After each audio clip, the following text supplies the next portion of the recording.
লোকসভা নির্বাচনের দিনক্ষণ ঘোষণা নিয়ে কথা হবে, কারণ আর কয়েক ঘন্টা বাকি রয়েছে।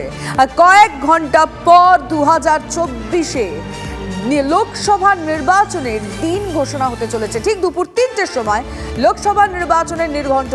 কয়েকটি রাজ্যের বিধানসভা ভোট রয়েছে, সুতরাং সেই দিকটাতেও নজর রাখা হচ্ছে। সেই সমস্ত রাজ্যের বিধানসভা ভোটের নির্ঘণ্ট আজকে ঘোষণা হবে। সূত্রের খবর 6 থেকে 7 দফায় হতে পারে লোকসভা ভোট।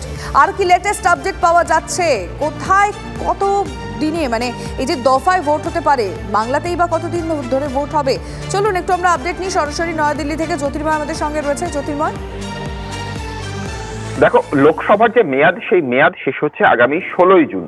ফলত লোকসভা নির্বাচনকে তার আগে সম্পন্ন করতে হবে। আজ যখন নির্বাচনের নির্ঘণ্ট ঘোষণা হচ্ছে এবং আজ থেকেই যখন নির্বাচনী বিধি লাগু হয়ে যাচ্ছে, তখন বলা যেতেই পারে যে আগামী 1 মাসের মধ্যে, অর্থাৎ এপ্রিলের 3য় সপ্তাহ থেকে ভোট গ্রহণ শুরু হয়ে যাবে এবং সেক্ষেত্রে মে মাসের 3য় বা 4র্থ সপ্তাহে ভোটের কাউন্টিং হওয়ার সম্ভাবনা রয়েছে। এবার যে প্রশ্ন আমাদের মনে সব থেকে বেশি যাচ্ছে যে বাংলার ক্ষেত্রে কি হতে চলেছে। এখনো পর্যন্ত সূত্র মারফত যে খবর, তা হচ্ছে বাংলাতে সর্বাধিক দফায় ভোট হতে চলেছে। তার কারণ, কোথায় কত দফায় ভোট হবে, কোথায় কত বাহিনী থাকবে, তা সেই রাজ্যের আইন শৃঙ্খলা পরিস্থিতি, সেই রাজ্যের ভৌগোলিক আয়তন, লোকসভার সংখ্যা, জনসংখ্যা, প্রত্যেকটা বিষয়কে মাথায় রেখে সিদ্ধান্ত নেয় নির্বাচন কমিশন। উত্তরপ্রদেশ এবং মহারাষ্ট্রের ক্ষেত্রেও এই দফা বাড়তে পারে, কিন্তু পশ্চিমবঙ্গের ক্ষেত্রে যে বিষয়টি আলাদা করে নজর থাকছে তা হচ্ছে গত 5 বছর বা এর আগের নির্বাচনগুলিতে পশ্চিমবঙ্গে যে ধরনের ঘটনা ঘটেছে, সেই নির্বাচনী সংঘাতের প্রেসিডেন্ট থেকেই পশ্চিমবঙ্গে নির্বাচন সংগঠিত করার ক্ষেত্রে দফার সংখ্যা বাড়াতে পারে নির্বাচন কমিশন। এবং সর্বাধিক বাহিনী, অর্থাৎ নির্বাচনী নির্ঘণ্ট ঘোষণা হওয়ার আগেই প্রচুর বাহিনী ঢুকে গিয়েছে এবং আরো বাহিনী এখানে ঢুকতে পারে বলে সূত্র মারফত আমরা খবর পাই। বেশ বেশ জ্যোতিবা, তুমি সঙ্গে থাকো। এবার একটু নদিয়ার দিকে নজর রাখতেই হচ্ছে, কারণ এই মুহূর্তে দাঁড়িয়ে আরো একটা গুরুত্বপূর্ণ এবং বড় খবর নদিয়া থেকে আসছে। তৃণমূল কর্মীকে কুপিয়ে খুন করা হয়েছে। পরিবারের অভিযোগ সরাসরি কংগ্রেসের বিরুদ্ধে। নদিয়ার থানার পাড়ার মুক্তারপুর গ্রামে কি হলো বলুন তো। চলুন আমাদের রিপোর্টারের কাছ থেকে বরং আপডেট নিই। মহাদেব সরাসরি রয়েছে। মহাদেব, কি অভিযোগ, পুলিশই বা কি বলছে? দেখো, পরিবারের যেটা দাবি যে সে যখন কালকে তাদের ধর্মীয় যে কর্মসূচি, সেই কর্মসূচি সেরে যখন বাড়ির দিকে ফিরছিলেন, তখনই কিন্তু দুষ্কৃতীরা ঢোকে এবং ধারালো অস্ত্র দিয়ে তাকে কোপায়। এরপর কিন্তু রক্তাক্ত অবস্থায় তাকে উদ্ধার করে নিয়ে যাওয়া হয় নতিডাঙ্গা গ্রামীণ হাসপাতালে এবং সেখানে চিকিৎসকরা তাকে মৃত বলে জানায়। এই ঘটনাকে কেন্দ্র করে রীতিমতো চাঞ্চল্য ছড়ায়। পরিবারের অভিযোগ করা হয় যে কংগ্রেস আশ্রিত দুষ্কৃতীরা এই ঘটনা ঘটাচ্ছে। যিনি মারা গেছেন তার বাবার দাবি যে যারা এই ঘটনা ঘটিয়েছেন তারা দীর্ঘদিন তৃণমূল করতো এবং পরবর্তীকালের কিন্তু তারা কংগ্রেসে যোগদান করে। যদিও দেখো, জেলা কংগ্রেসের পক্ষ থেকে এই ঘটনা পুরোপুরি অস্বীকার করা হয়েছে। কংগ্রেসের পক্ষ থেকে বলা হচ্ছে যে তারা এই ধরনের রাজনীতি করেন না এবং এই ধরনের রাজনীতির সাথে তারা কোনোভাবেই যুক্ত নয়। তবে গোষ্ঠীতন্ত্রের কারণেই মূলত এই ঘটনা বলে কংগ্রেসের পক্ষ থেকে দাবি করা হয়েছে। তবে এই ঘটনাকে কেন্দ্র করে কিন্তু রীতিমতো চাঞ্চল্য। সকালবেলায় পুলিশ ঘটনার যে ধারালো অস্ত্র ব্যবহার করেছিল এই ঘটনার ক্ষেত্রে, সেই ধারালো অস্ত্র পুলিশ উদ্ধার করেছে এবং এখনো পর্যন্ত পুলিশ তদন্ত করছে। মহাদেব, তুমি বিষয়টা নজর রাখো যে পুলিশ কি বলেন, মানে তদন্ত কতদূর কি এগোয়, তোমার থেকে আমরা এই বিষয়ে জানবো। কিন্তু নিহতের বাবা কি বলছেন, তার কি বক্তব্য, কি অভিযোগ শুনবো। তার পাশাপাশি যাদের বিরুদ্ধে অভিযোগ, মানে কংগ্রেসের বিরুদ্ধে সরাসরি অভিযোগ, তাদেরই বা কি বক্তব্য শুনবো। আমার বাড়ির কাছে দেখি তেরিয়ে চলে গেছি, আমি মারিনি রে, মারিনি রে। কোনো বাড়ির ঝামেলা নাই, শুধু পার্টি ঝামেলা। আপনার ছেলে কোন পার্টি করতো? তৃণমূল করতো। সে তৃণমূলের মধ্যে ছিল, আবার কংগ্রেস করেছে। নির্বাচনের আগে নিজেদের মধ্যে সব বিবাদকে মিথ্যা করে দলের নামে কর্ম হচ্ছে। আমাদের লোককেও খুন করেনি, আমরা এখনো খুনের রাজত্ব আমরা করিও না।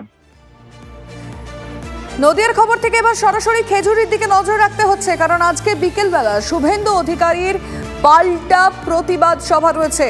খেজুরি থানার জনক থেকে বিদ্যাপীঠ মোড় পর্যন্ত মিছিল ও সভা রয়েছে তৃণমূলের।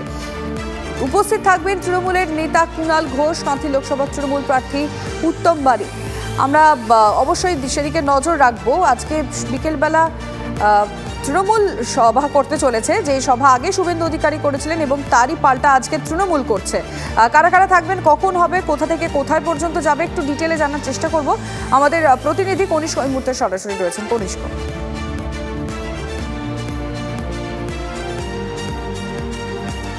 দেখো লিমা, বিরোধী দলনেতা শুভেন্দু অধিকারী বা বিজেপির নেতৃত্বে যে মিছিল হয়েছিল সেই মিছিল মূলত জনকা থেকে বিদ্যাপীঠ পর্যন্ত ছিল। খেজুরি 2 নম্বর ব্লকের এই জায়গাতেই মূলত 9 জন বিজেপি কর্মীকে মিথ্যা মামলায় ফাঁসানো হয়েছে বলে এমনটাই অভিযোগ করে বিজেপির এই প্রতিবাদ মিছিল ছিল। তারই মঞ্চ থেকে কিন্তু বিরোধী দলনেতা রাজ্যের মুখ্যমন্ত্রী মমতা বন্দ্যোপাধ্যায় নাম না করে যে ধরনের মন্তব্য করেছেন, মূলত তারই প্রতিবাদে, বিরোধী দলনেতার মন্তব্যের প্রতিবাদে আজকে তৃণমূল কংগ্রেসের প্রতিবাদ সভা এবং মিছিল। জনকা থেকে একই রুট, অর্থাৎ জনকা থেকে খেজুরি বিদ্যাপীঠ মোড় পর্যন্ত বিকেল 3:30টার সময় এই মিছিল ও প্রতিবাদ সভা হবে।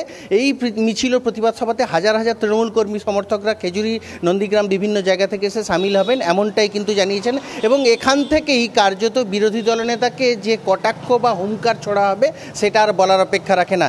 তুমি জানো যে বিগত দিনে, অর্থাৎ 2007 সাল থেকে জমি আন্দোলন করেছিল নন্দীগ্রাম, তার পাশেই কোথাও না কোথাও সমসাময়িকভাবে খেজুরিও কিন্তু অংশীদার হয়েছিল।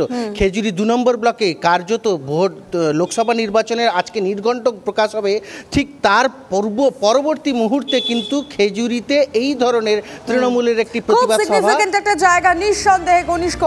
এবং তুমি যে কালকের কথা বলছিলে, অর্থাৎ শুভেন্দু অধিকারী যে মঞ্চ থেকে বক্তব্য রেখেছে, যেখানে তিনি বলছেন রাজনৈতিক আয়ু আর বেশি দিন নেই তৃণমূলের, ওপর থেকে পড়া শুরু হয়ে গিয়েছে। গতকাল যে বিষয়টা একটু আগে কনিষ্ক বলছিল, খেজুরির সভা থেকে রাজ্যের শাসক দলকে তীব্র আক্রমণ করেন বিরোধী দলনেতা শুভেন্দু অধিকারী। শাসক দলও চুপ করে বসে থাকেনি। এই বক্তব্যের পর কুণাল ঘোষ কি বলেছেন তাও শুনবো। রাজ্যটা বুঝে নেব, বেশি দিন আর রাজনৈতিক আয়ু নেই তৃণমূলে।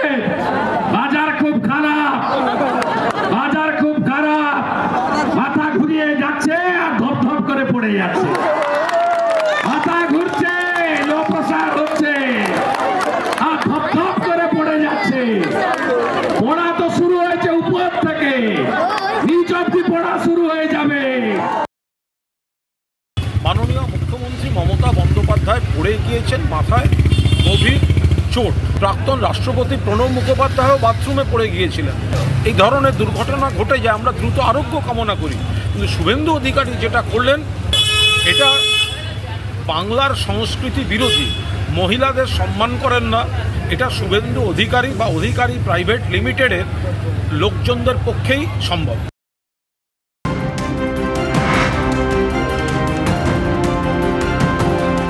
জুন মালিয়ার সমর্থনে বেলদায় জনগর্জন সভা অভিষেকের।